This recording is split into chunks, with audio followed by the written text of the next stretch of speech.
Hi, Mikel. Hi. 9 wins in your last 11 and 5 wins in a row now. What would you put that consistency down to? We are playing better. We have better understanding of what we want. We have the right level of confidence, belief, understanding with each other, and everything clicks better and quicker. What do you think it's done for the players' mindsets to have all these games in hand as well?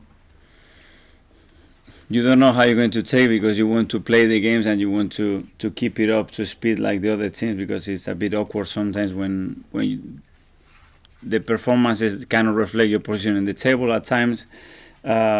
Is what it is. We knew that at some stage we're going to have to play those games, and we're going to play them soon. And last from me, what would you say is the biggest difference between the Liverpool match last November to today's Arsenal team? That it's 5 months later and that we are still going to play against arguably the best team or the second best team in this league, a team that is in great form, and that certainly we're going to have to play at our best to beat them. Thank you. Jamie from Sky. Thanks, Dan. Good morning, Mikel.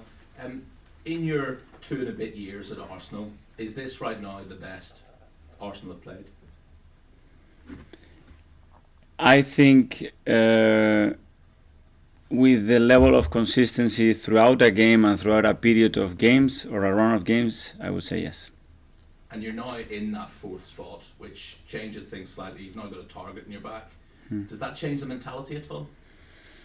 Well, it certainly puts you in a position when you're really looking forward to look up, and it gives you the belief that you can be there with the top teams in the country. But the reality is that it's still a long way to go. Is tomorrow night the toughest test you've had yet in this run? I think we play against top teams. We play City not a long time ago again, and you know what the problems that they put in. But every week is a test in the Premier League, and very different ones. And the challenges that you face throughout games are completely different. But tomorrow certainly you face a team that dominates every single aspect of the game. So when that happens, you have to be at your best. Obviously, you're very close friends with Pep, and you were at Manchester City and you saw how that side was built. But how much respect do you have for the job that Jurgen Klopp's done? Because they have to do things in a slightly different way to Manchester City. They can't spend the same amount of money that City do. So this dynasty that he's built with Liverpool. Great credit to Jurgen, the coaching staff, and to the club as well for what they created. They haven't just created a team that can compete and be successful. I think they have created a huge cultural understanding of who Liverpool is today. The stadium and the atmosphere that they can create, the support, the level, how they communicate.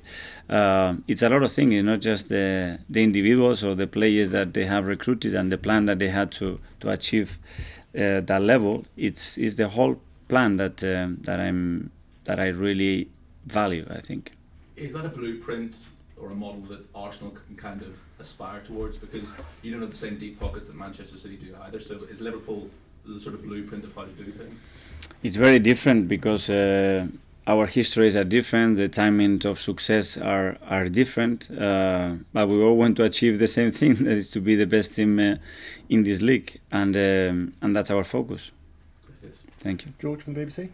Thanks, Dan. Mikel, how are the players feeling ahead of tomorrow? Because you've played so well for the past few weeks, but this is probably their biggest test. So are they confident that they can do it? Because the last time you played this well, you lost to Man City, but you probably need a performance like that again. How do the players feel? You need that type of performance, and then you need the results. And the reason why we didn't get that result against City was because we didn't dominate every single aspect of the game. And the moment that you open the door, you know that you're going to be punished. And tomorrow we're going to have to play at least at that level or better, and control every single scenario.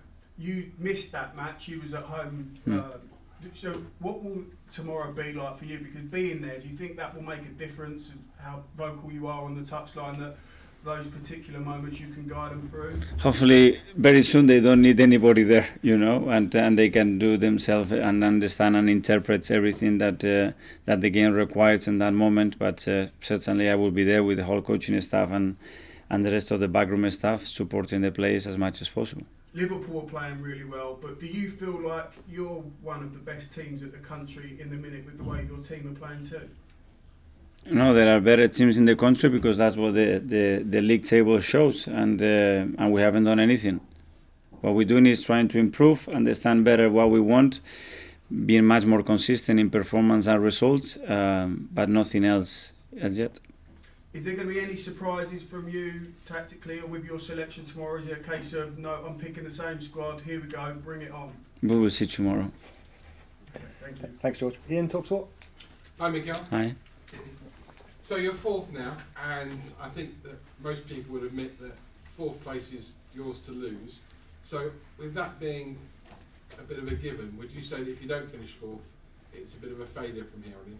I cannot think like that. I think about today and tomorrow, and being in that position, what encouraged me is to look up in the table and look forward, and don't start to look on your mirror there. I don't think it's a good sign.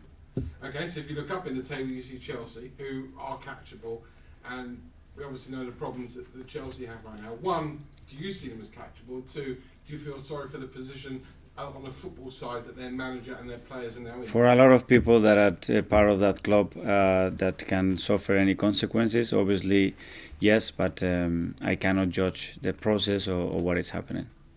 In terms of your team, Ben White has been absolutely outstanding. Do you think that he's now the best centre-half that England have? I don't know. We are really happy with his performances, how he has adapted, what he brings to the team, certainly, and hopefully he can get rewarded, because the way he trains, he looks at himself, and the performance that he's having is certainly raising the attention of a lot of people. And Alexander Lacazette as well, I think, has flourished, shall I say, since Aubameyang left the club. Has he in any way, shape or changed your mind about whether or not he will stay beyond the end of the season? I think with Alex it's very clear what he brings to the team. He's showing it consistently since I've been here, and what we have to resolve is the contractual timing, and in the best possible way when we all align on the same page. Brilliant. Good luck tomorrow. Thank you. Thanks, Ian. Mark, PA. Hi, Mikel. Hi. You always talk about the young players you've got and how young your squad is. Now they are fourth and they are you are considered favourites of the Champions League. Do you have to back them to deal with what is now a different pressure that they are now seen as favourites?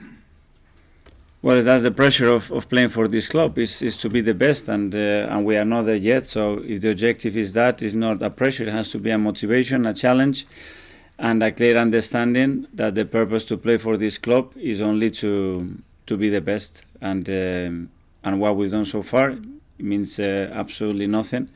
And I think everybody has to be encouraged and empowered by the possibility always to find ways to improve and get better. Given you play Liverpool tomorrow, they're in such good form, they're going for the title. Would a victory in that game almost give you momentum now to continue that top four race? Winning another game in this league gives you always momentum. Being able to beat the most informed team in the country, it will be really, really big. So that's the aim tomorrow. Since you took over, we've had COVID, redundancies, you've had players that have left.